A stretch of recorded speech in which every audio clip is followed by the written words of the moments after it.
Guys আজকে আমরা কিনে নিয়েছি পুরো র্যান্ডম সাবস্ক্রাইবারদের জন্য কিছু গাড়ি। যে গাড়িটি আজকে আমরা নিয়ে এসেছি সেটা হলো ল্যাম্বরগিনি T-Bolt 7। এই গাড়িতে আজকে আমরা চালিয়ে দেখব যে এই গাড়িটি সর্বোচ্চ স্পিড কত তুলতে পাই আমরা। এবং আমি কারণ অনেক মানুষের কাছে শুনছি 300-র বেশি ওঠাতে নাকি।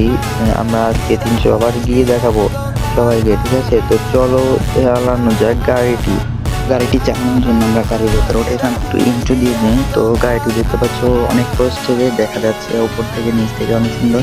তো চলো এখন রান করানো যাক, ঠিক আছে? বেশি কথা না লাগে। আর গাইস আমাদের ইউটিউব চ্যানেলটা কিন্তু অবশ্যই সাবস্ক্রাইব করে দিবা। তো তোমরা কিন্তু সাবস্ক্রাইব করো না। তো চলো দেখা যাক যে কত এরকম স্পিড হয়। তো ফার্স্টে কিন্তু আমরা টান নিলাম। তো অল্প একটু এখানে মেন রোডে বেশি টানো খেলে আমাদের কিন্তু পুলিশ ধরবে, তো আমরা বাইরে চলে যাব। তো ভাই ফার্স্টে একটা পোল্ট্রি খেয়ে গেল। তো চলো এখন দেখা যাক কত স্পিড তুলতে পারি আমরা। তো গাইস অনেক স্পিড কিন্তু তুলে ফেলছি আমরা, ঠিক আছে? তো গাইস তোমরা কিন্তু অবশ্যই সাবস্ক্রাইব করো পরবর্তী ভিডিও দেখার জন্য, এবং এরকম ইন্টারেস্টিং মজাদার ভিডিও পেতে আমাদের ইউটিউব চ্যানেলটি অবশ্যই সাবস্ক্রাইব করো। ভিডিওটি অনেক বড় হয়ে গেছে, পরবর্তী ভিডিওতে দেখা হবে।